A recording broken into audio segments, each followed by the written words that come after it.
প্রত্যাশিত ছিল সেটাই হলো। দ্বিতীয় টেস্টেও নিউজিল্যান্ডকে হারিয়ে সিরিজ জিতে নিল ইংল্যান্ড।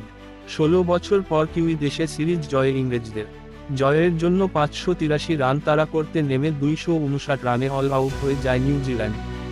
রবিবার তৃতীয় দিন ৩৭৮-এর ৫ স্কোরে খেলা শুরু করেছিল ইংল্যান্ড। জো রুট শতরান করেন।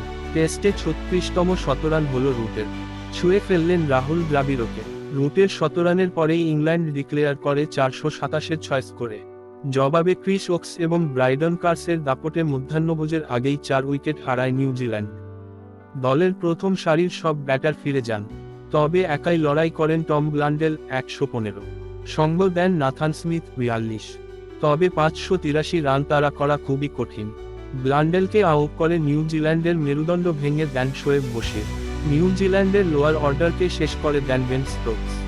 ২০২২ সালে পাকিস্তানকে সে দেশে ৩-০ হারিয়েছিল ইংল্যান্ড। তারপরে এই প্রথম বিদেশের মাটিতে সিরিজ জিতল তারা। ২০০৮ সালের পর আবার নিউজিল্যান্ডে গিয়ে সিরিজ জিতল। ১৪ই ডিসেম্বর থেকে হ্যামিল্টনে তৃতীয় টেস্ট শুরু। নিউজিল্যান্ডের সামনে লক্ষ্য দেশের মাটিতে চুনকাম বাঁচানো।